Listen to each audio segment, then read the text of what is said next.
إن هذا القرآن يهدي للتي هي أقوم ويبشر المؤمنين الذين يعملون الصالحات أن لهم أجرا كبيرا۔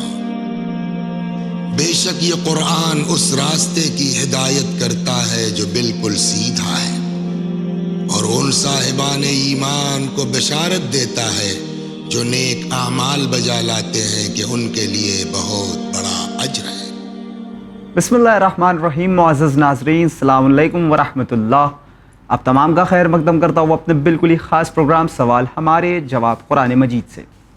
اس سے پہلے کہ اس پروگرام کا آغاز کروں، ہم اپنے وقت کے امام زمانہ عجل اللہ تعالیٰ فرجہ شریف کی خدمت میں رسول اکرم محمد مصطفیٰ صلی اللہ علیہ وآلہ وسلم اور امام جعفر صادق یعنی ہمارے چھٹے امام کی ولادت بسعادت کی مبارکباد پیش کرتے ہیں۔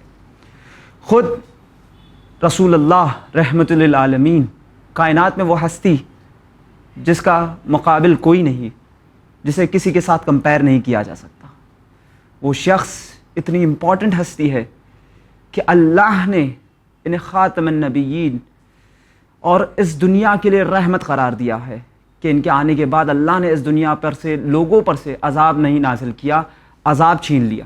اگر یہ واقعاً اتنی امپورٹنٹ ہستی ہے تو اللہ رب العزت نے ان کے آنے سے پہلے گزشتہ انبیاء علیہ السلام کو ان کے آنے کی پریپریشن کے لیے حکم ضرور دیا ہوگا۔ قرآن مجید کا اس پر کیا کہنا ہے؟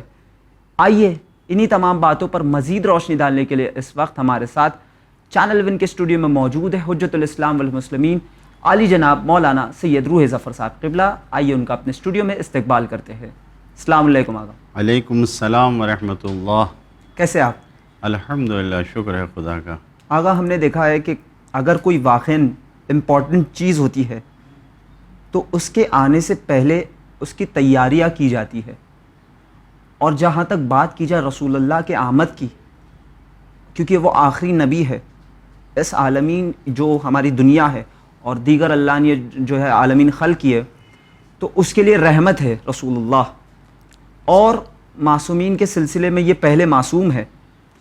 تو اتنی امپورٹنٹ ہستی، اتنے بڑے فگر کے آنے سے پہلے ہم یہ جاننا چاہتے ہیں کہ قرآن میں کہیں ذکر ہوا ہے کہ گزشتہ انبیاء میں سے کسی نے رسول اللہ کے آنے کی خبر دی ہو، یہ بشارت دی ہو؟ بسم اللہ الرحمن الرحیم۔ تمام ناظرین کی خدمت میں ان دنوں کی مبارکباد پیش کرتے ہیں۔ ہفتہ وحدت ہے، ایام وحدت ہیں، دلوں کو جوڑنے اور دلوں کو ایک کرنے کا موقع ہے۔ مبارکباد پیش کرتے ہیں ان میلاد کی، ولادتوں کی۔ یقیناً بہترین سوال ہے کہ کیا خود سرکار رسالت مآب کے آنے سے پہلے کچھ ایسا تھا؟ تو قرآن کی زبان سے بالکل قرآن نے بیان کیا ہے۔ خود سورہ صف کی آیت نمبر 6 میں یہ بات کہی گئی ہے، وَإِذْ قَالَ عِيسَى ابْنُ مَرْيَمَ يَا بَنِي إِسْرَائِيلَ إِنِّي رَسُولُ اللَّهِ عَلَيْكُمْ۔ جناب عیسیٰ بنی اسرائیل کو خطاب کر کے یہ کہہ رہے ہیں کہ میں تمہارے درمیان اللہ کا رسول ہوں۔ پہلی بات اپنی رسالت کا اعلان کیا۔ جی۔ دوسری بات جو انہوں نے کہا، مصدقا لما بین یدی من التورات، میں بنی اسرائیل سے خطاب ہے، یہودیوں سے خطاب ہے، میں تصدیق کرنے والا ہوں جو کچھ موجود ہے ہاتھوں کے درمیان سامنے موجود ہے توریت کی شکل میں، اس کی میں تصدیق کرنے والا ہوں۔ جی۔ خود رسول ہوں اللہ کی طرف سے، تصدیق کرنے والا ہوں اس کتاب کی کہ جو تمہارے درمیان توریت کی صورت میں موجود ہے۔ جی۔ اور تیسری بات جو کہا ہے قرآن مجید نے جناب عیسیٰ کی زبان سے، مبشراً برسول یاتی من بعدی اسمہ احمد، میں بشارت دینے والا ہوں، خوشخبری دینے والا ہوں تم لوگوں کو اے بنی اسرائیل، اپنے بعد آنے والے اس نبی کی کہ جس کا نام احمد ہے۔ جی۔ تو قرآن مجید کی اس آیت میں صراحتاً بیان کیا گیا ہے۔ اگر آپ دیکھیں تو توریت میں بہرحال ایک یہ حقیقت ہے کہ جو توریت نازل ہوئی تھی، جو انجیل نازل ہوئی تھی، وہ موجود نہیں ہے، لیکن یہ بھی نہیں کہا جا سکتا کہ کچھ بھی اس میں حق نہیں ہے. جی. حق اور حقانیت بہرحال اس میں پائی جاتی ہے. چنانچہ یہودا، کتاب یہودا میں اگر دیکھا جائے تو اس میں متعدد جگہوں پر، الگ الگ جگہوں پر نبی کریم کے آنے کے بارے میں گفتگو کی گئی ہے. انجیل یوحنا میں کئی بار اس بات کو بیان کیا گیا ہے. لہذا ان کی کتابوں میں ہے. اور خود قرآن مجید نے یہ اعلان کیا ہے سورہ بقرہ کی 146 نمبر آیت میں خداوند عالم کہہ رہا ہے الذین آتیناہم الکتاب، جن لوگوں کو ہم نے کتاب دیا، یعنی یہودیوں کو کتاب توریت ملی، عیسائیوں کو کتاب انجیل ملی، تو جن کو ہم نے کتاب دیا ہے خود ان کے بارے میں یعرفونہ کما یعرفون ابناءہم. جی. یہ نبی کریم کو ایسے پہچانتے تھے جیسے اپنے بچوں کو پہچانتے ہیں، اپنے بیٹوں کو پہچانتے ہیں. دنیا کا کوئی انسان اس حقیقت سے انکار نہیں کر سکتا کہ ایک باپ اپنے بیٹے کو کیسے پہچانتا ہے. بالکل صحیح. ہر اعتبار سے پہچانتا ہے. اسی اعتبار سے جیسے ایک باپ اپنے بیٹے کو پہچانتا ہے، ویسے ہی اہل کتاب یعنی اس زمانے کے یہودی اور عیسائی نبی کریم کے زمانے میں نبی کو پہچانتے تھے. تو یہ خبریں آنے کی وجہ سے ہی تھا، بشارت آنے کی وجہ سے ہی تھا. اور یہ قرآن مجید نے صاف صاف اعلان کیا ہے کہ یہ پہچانتے تھے. اور یہی نہیں، مدینے کے اطراف میں، مکے کے اطراف میں انہوں نے آ کے آبادیاں بسائی تھیں. کیونکہ ان کی کتابوں میں یہ بات بتائی گئی تھی وہ کہاں آئیں گے انتظار کرنے کے لیے، نبی کا انتظار کر رہے ہیں، انتظار کرنے کے لیے. یہ اور بات ہے کہ فَلَمَّا جَاءَهُم بِالْبَيِّنَاتِ، لیکن جب یہ نبی آیا روشن دلیلوں کے ساتھ، قَالُوا هَذَا سِحْرٌ مُبِينٌ، انہوں نے صاف انکار کر دیا کہ یہ تو کھلا ہوا جادو لے کر آئے ہیں. لیکن آپ کے سوال کا جواب قرآن مجید میں موجود ہے الگ الگ آیتوں میں. یہاں پر سورہ صف اور سورہ بقرہ کی 146 نمبر آیت سے ہی یہ جواب واضح ہے کہ سرکار کا تذکرہ اور سرکار کو پہچاننا نبی کریم کے آنے سے پہلے موجود تھا. جی. اور اکثر یہ دیکھا گیا ہے کہ خود رسول اللہ صلی اللہ علیہ وآلہ وسلم نبیوں کے سلسلے کی جو کڑی ہے اس کے آخری نبی ہے، یعنی وی کوڈ سے کہ سیل آف پروفٹس، خاتم النبیین. لیکن ہسٹری میں، تاریخ میں ایسے بھی گروہ گزرے ہیں جنہوں نے یہ کہا ہے کہ رسول اللہ نعوذ باللہ من ذالک آخری نبی نہیں ہے، کہ رسول اللہ کے بعد بھی کچھ ایسے افراد آئے ہیں کہ جن پر اللہ نے شریعت نازل کی ہے. نعوذ باللہ من ذالک رسول اللہ کی شریعت منسوخ ہو چکی ہے اور دوسرے جو افراد آئے ان کی شریعت آج لاگو ہے. تو کیا یہ سچ ہے؟ قرآن کس طرح اس عقیدے کے رد کرتا ہے؟ قرآن مجید میں سورہ احزاب کی 40 نمبر آیت پہ اگر انسان غور کرے اور اس کو صرف پڑھ لے تو خود سمجھ میں آ جائے گا کہ سرکار رسالت مآب ہمارے آخری نبی ہیں. یقیناً شان نزول آیت کا خاص ہے لیکن بیان اس کا عام ہے، پیغام اس کا عام ہے. سورہ احزاب کی 40ویں آیت میں خداوند عالم ارشاد فرما رہا ہے بسم اللہ الرحمن الرحیم ما کان محمد ابا احد من رجالکم ولکن رسول اللہ وخاتم النبیین وکان اللہ بکل شیء علیما. اب اس آیت میں بالکل صاف صاف یہ کہا جا رہا ہے کہ محمد تم میں سے کسی ایک بھی مردوں کے باپ نہیں ہے، کہ تم ان کو کسی بھی مرد و عورت کے باپ نہیں ہیں، لیکن وہ اللہ کے رسول ہیں، خاتم النبیین ہیں، یعنی نبوت ان پر ختم ہو چکی ہے. یہ آیت واضح طریقے سے بیان کر رہی ہے کہ یہ نبوت آپ پر ختم ہو چکی ہے. اور اگر اس آیت کے ذیل میں تفسیر میں دیکھا جائے تو بالکل صاف صاف بیان کیا گیا ہے. بہرحال آیت میں نے کہا کہ شان نزول خاص ہے، زید ابن حارثہ کے بارے میں نازل ہوئی ہے، وہاں پر پیغمبر سے جو رشتہ جوڑا جا رہا تھا اس سلسلے میں.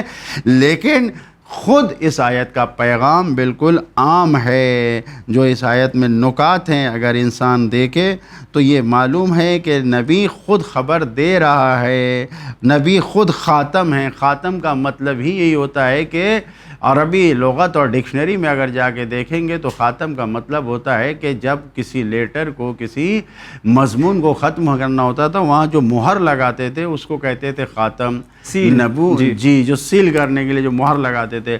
تو جو نبی کی نبوت ختم ہو رہی ہے کیونکہ یہ نبوت کا خاتمہ تھا، نبی ان کے بعد نہیں آنے والے تھے، تو ان کو اللہ نے اسی عرب کی زبان میں، انہی زبان میں خاتم النبیین یعنی نبووں پر یہ ختم ہونے کی مہر لگا رہے ہیں ہمارے نبی، بیان کیا گیا اس کو۔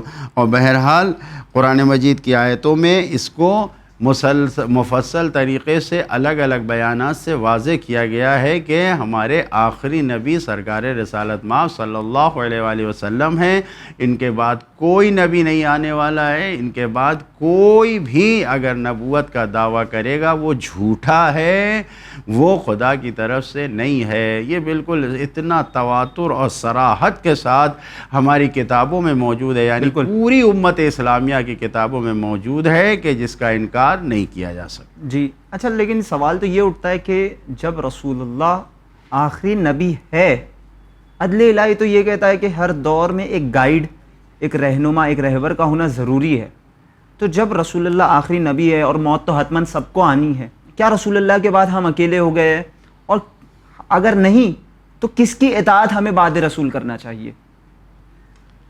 اچھا سوال ہے، یعنی مختصر یہ کہ کیوں ہمارے آخری نبی کے بعد ہمیں نبی کی ضرورت نہیں ہے؟ جی کیوں ضرورت نہیں ہے؟ اس کا واضح سا جواب اسی آیت نمبر 40 سے موجود ہے، کیونکہ جتنی بھی کتابیں، شریعتیں آئی ہیں، امت والوں نے اس میں تبدیلی کیا ہے، تحریف کیا ہے، بدلاؤ کیا ہے، اور نتیجہ یہ ہوا کہ ہر نبی کے آنے سے پہلے جو نبی آنے والا ہے بعد میں، اس سے پہلے کے نبی کی کتاب کو، شریعت کو بدلا گیا، تحریف کیا گیا، سب کچھ چینج کر دیا گیا۔ لہٰذا اب جو آخری نبی آیا ہے اس کے بعد نبی کی ضرورت کیوں نہیں ہے؟ اس لیے کہ اس کی کتاب کو خداوند عالم نے ہر قسم کی تحریف سے محفوظ رکھا ہے۔ 1400 سال گزر چکے ہیں، یعنی تقریباً 1450 سال کے قریب ہونے کو آئے، لیکن آج تک قرآن مجید میں ایک حرف نہیں بدلا جا سکا ہے۔ جی یہ الہی وعدہ ہے، یہ وعدہ ہے خدا، اِنَّا نَحْنُ نَزَّلْنَا الذِّكْرَ وَإِنَّا لَهُ لَحَافِظُونَ، ہم نے اس کتاب کو نازل کیا، ہم ہی اس کی حفاظت کرنے والے ہیں۔ تو جو ایک پہلی چیز تھی وہ ختم ہو گئی کہ کتاب میں تحریف نہیں ہے۔ دوسری چیز کی نبی کی ضرورت کیوں ہے؟ اس لیے کہ پہلے انسان سیڑھی بسیڑھی، درجہ بدرجہ بشریت کے کمال کو طے کر رہا ہے، بلندیوں پر جا رہا ہے، تو اب انسان کی عقل کے مطابق اس کو احکام ملنے چاہیے، وہ مل رہے ہیں۔ جناب آدم سے جو سلسلہ آدمیت اور سلسلہ انسانیت و بشریت شروع ہوا، وہ سرکار رسالت مآب خاتم النبیین صلی اللہ علیہ وآلہ وسلم کے زمانے میں آ کے وہ اپنے عروج اور کمال پہ پہنچ گیا۔ بے شک اب عقل بشری وہاں پر کمال تک پہنچ چکی ہے، لہٰذا اب جو احکام آیا، جو قرآن مجید کی صورت میں احکام بیان کیے گئے، وہ احکام قیامت تک کے لیے اس میں کوئی تبدیلی نہیں ہے۔ حلال محمد حلال ابد الی یوم القیامہ، حرام محمد حرام الی یوم القیامہ، قیامت تک کے لیے کوئی تبدیلی نہیں آئے گی۔ لہٰذا نبی کی ضرورت نہیں ہے، ان کی تعلیمات، ان کی بتائی ہوئی باتیں وہی زندہ ہیں، اور اسی کے سہارے جب تک یہ امت باقی رہے گی، یہ امت اپنے نجات کے راستے پہ چلتی رہے گی، شرط یہ ہے کہ تعلیمات پہ۔ لہٰذا اگر یہ کہا جائے کہ کیوں ضرورت نہیں ہے، تو ضرورت یہی ہے، ضرورت جو پہلے تھی وہ اب ختم ہو چکی ہے۔ قرآن مجید مستحکم کتاب ہے جس میں کوئی تبدیلی تحریف کچھ نہیں ہے، اور آقا کی شریعت ہمارے بالکل بالنوعاً جیسے انہوں نے بیان کیا ویسے ہم تک پہنچی ہے۔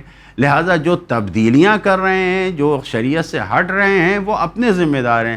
جو اس شریعت کے راستے پہ چل رہے ہیں ان کے لیے کوئی مشکل نہیں ہے، وہ دنیا میں بھی آرام و سکون اور آخرت میں بھی نجات یافتہ ہیں۔ جی بہت بہت شکریہ آغا اپنا قیمتی وقت دینے کے لیے۔